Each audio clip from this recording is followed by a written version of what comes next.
Hi everyone, I'm Luke Hector, this is The Broken Meeple. Thanks for tuning in for another review video. If you like what you see, please remember to leave a like and a comment. It means the world to me to know you appreciate the content and I like to engage with my community. Also, don't forget that there's a mini Patreon campaign if you want to support this channel a little bit further. So we got this big monstrosity today, and I'm gonna get the pronunciation mixed up. Sometimes I say golem, sometimes I say golem, you know, like spiegel, but it literally just slip of the tongue. So however you want to pronounce it, go right ahead. We have to wait for Vegeta and Trunks to come out of the hypertonic lion tamer. That one was on purpose. So I had some trepidation going into this one for a few reasons, okay? Not the most striking cover in the world, right? Heavy, dry, themeless Euro, as if we don't see 20 million of those every year, but also Virginio Gigli, I think that's how you pronounce it, Simone Luciani, and Cranio Creations. That team up did another game that I'm aware of. Get out!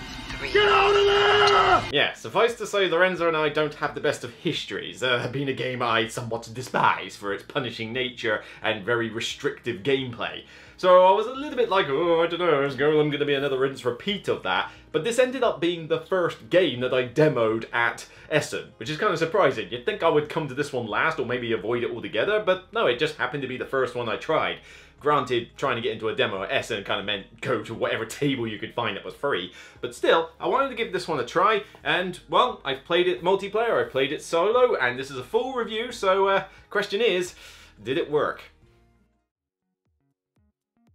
The Legend of the Golem is one of the most fascinating stories in the world and has its roots in the Jewish tradition. In Golem, this story inspires a strategic and complex game in which players take on the role of scholars focused on recreating the famous clay automnas. Use your knowledge to study traditional books, collect gold to melt down into powerful artifacts, and use clay to bring tireless golems to life and send them to the city to do important jobs. You will need to maintain control of your golems by using your students and spending knowledge you have gained. You can also choose to kill off your golems to avoid paying for their maintenance. The three-dimensional synagogue creates a dynamic randomization of the available actions, with the number of marbles keyed towards how powerful the action is, and the color of the marble dictating how your students move on the game board. The golem's management is an intriguing innovation in worker placement where your golems will move of their own free will, and you have to essentially catch up with them in order to keep the maintenance under control or kill them off before they get out of control and lose you victory points. Your board can be developed in three different ways, whether you want to focus on knowledge in books, the creation of golems, or the development of powerful artifacts.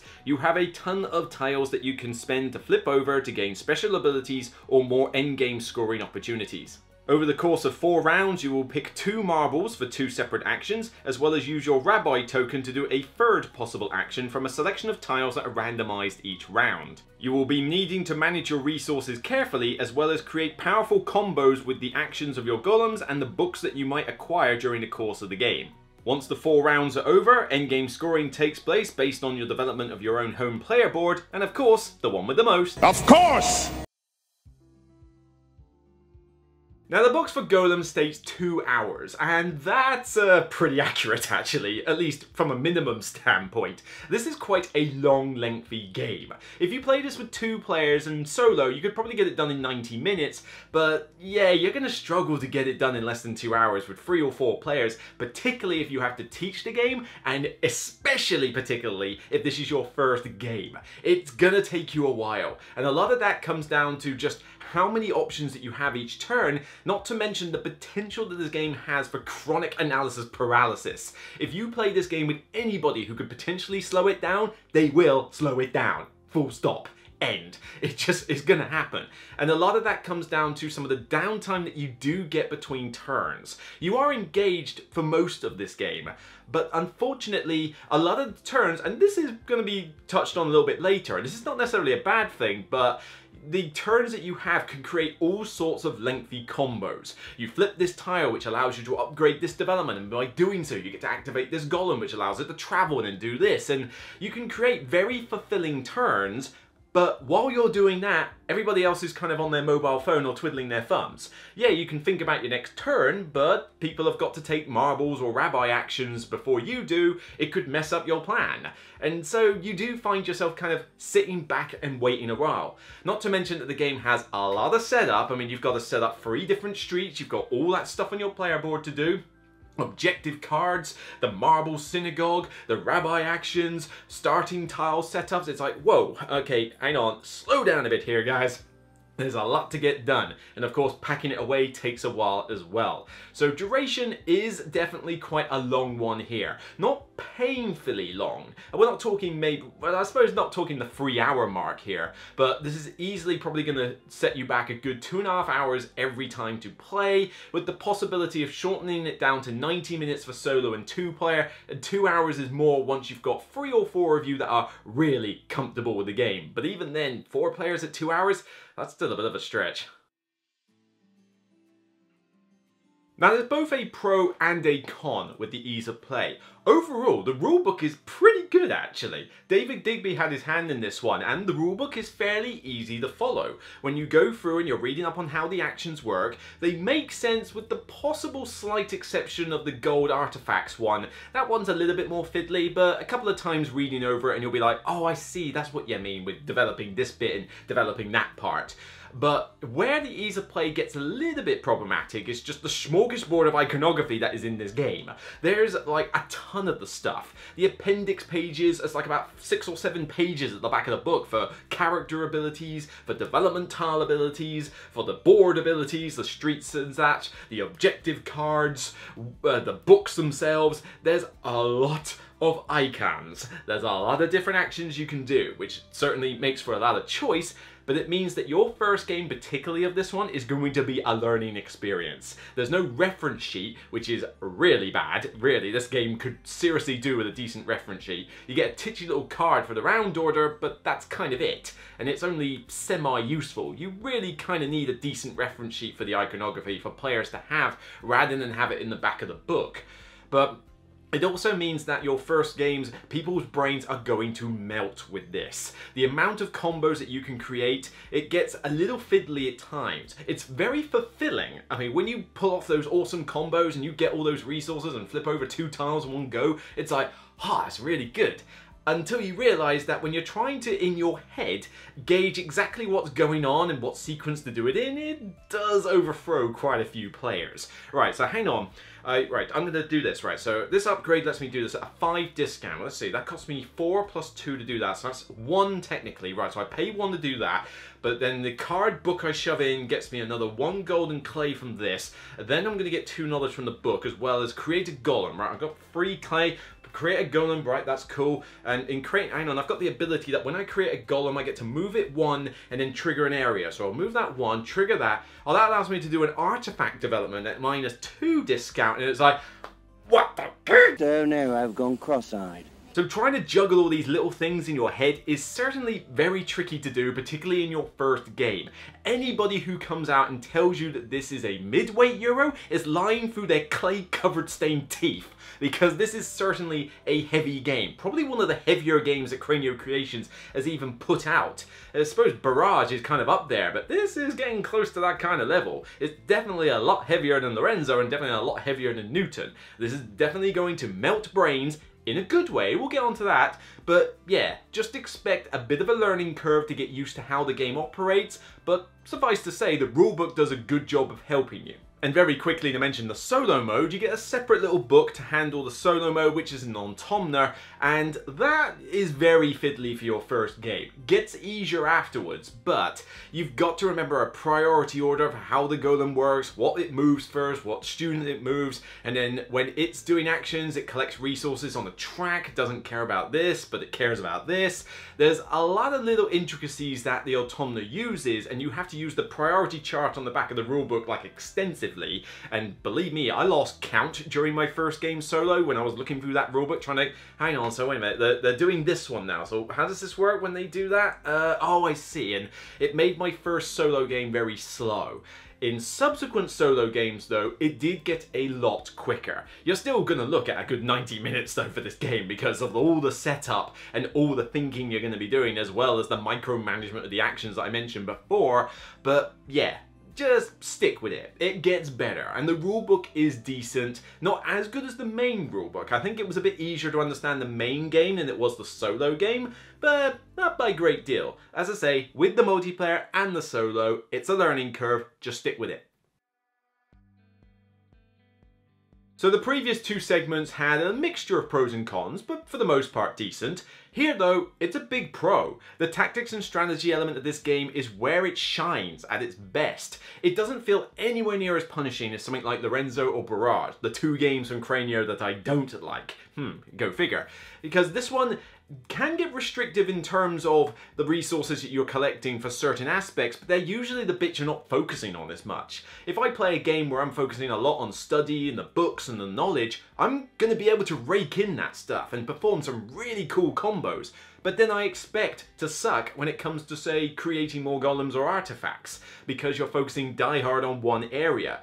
But I never felt like it was impossible to get what I needed. If I needed to get the clay to do this, or if I needed to get the gold to do this, there was ways of doing it. There's a lot of options on the board, whether it's from activating a golem, getting a book card and shoving it in the right column, or triggering any sort of other combo that you have.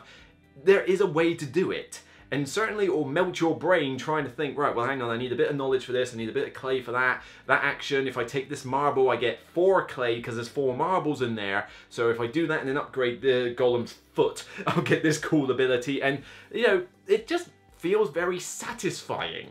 I felt like I have the options, but I never felt like I was being kicked in the teeth at any point. And if I did suffer negative points or any, like, major downfall, I'm kind of to blame for it. Not just the game is outright trying to screw me over, or other players are trying to screw me over. It's more, yeah, I really should have thought about that before I took that action. That's not great. Not to say that players can't screw you over by nicking the marble you wanted, or taking the rabbi action you wanted, or stealing the book card you wanted, because believe me, I played with one group of friends where I seemed to be inadvertently doing that constantly to other people, but there is the slight flaw with that as well. This game is a little multiplayer solitaire. You don't need to care too much about what the other players are doing, other than the fact that they might take your card or the marble action you're doing. If someone over there is creating a ton of artifacts, I can't exactly stop them from doing that. They're going to get the gold bars by whatever means they're doing, they're going to get the development tiles flipped over. I can't really influence that. At the moment, I'm here collecting books and knowledge. They can't stop me raising up the study track. You might take the book card I really wanted, but other than that, I'm going to get books. You can't exactly screw over my entire strategy here. And that does mean that playing this with more players just basically elongates the time rather than adds anything meaty and meaningful to the game experience. I also feel that the game could have been streamlined in a couple of ways, like with the passing mechanic. For the most part, you'll never use this. It's a weird little system where if you pass, you basically wait for the other actions to finish, and then you take a marble out of the synagogue, put them all back in, reset the rows, and then you take your actions that are left. The only time you want to do this is if the action you do, it has no marbles in it and you desperately want to do that action. Like, on no accounts can you do anything else. Then you might pass. But honestly, in all the games I have played, people have passed twice. Not joking, twice. And I've never done it myself. This is how rare it happens, but you have to teach this new segment of rules in order to say, oh, well, if you pass, do this. Right, now we need a second passing round. Right, you're going to reset this. And you might not even get what you want anyway. It's like, all right, I'll pass. Fine. Put them all in the synagogue. And then the marbles come out in a worse state than you tried before. It just really seems like a very tacked-on mechanic that doesn't need to be there. Maybe you could argue it's a little bit of luck mitigation, but then it's still luck what comes out of the synagogue. And that is one little flaw with this game as well. If you're not comfortable with the fact that the synagogue marble selection could screw you over at a moment's notice, then yeah, you might want to reconsider. But that marble system is really cool. I like looking at those and thinking, right, well, if I take that particular action, it's really powerful now. Okay, that's cool. Maybe I should do it. But do I need to do that create a golem action right now? Maybe I could wait. But then how long do I wait? Because the marbles will get taken and the action gets weaker. The character card each round. Take 2 specific colors and you can trigger a cool effect. Am I going to care about that character card? In which case I need to be very specific about which colour marbles I take.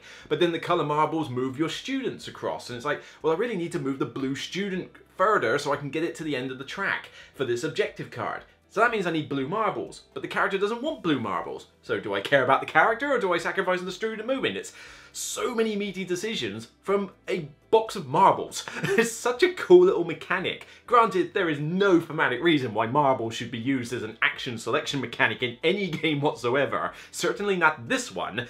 but that just works so well. It's simple, it's visually interesting even though the Synagogue cardboard box looks a bit naff, but it's just a cool little system for action selection. And then add on all the rest of the stuff. It's a meaty game, but a very, very fun one. So while on the subject of naff-looking synagogues, yeah, this isn't exactly Cranio Creations' expertise here when it comes to aesthetics. Aesthetics for a lot of their games tend to be fairly muted colours, fairly bland. I'm not aware of a looker when it comes to their games, but this certainly isn't it either. The board looks more busy than it actually is. It looks at a far off distance, the board like, oh, scares people. But when you get up close, you realise, right, it's basically 3 streets, that's the golem movement, that's the street movement, and that's the tiles. Right, okay, that's not too complicated then.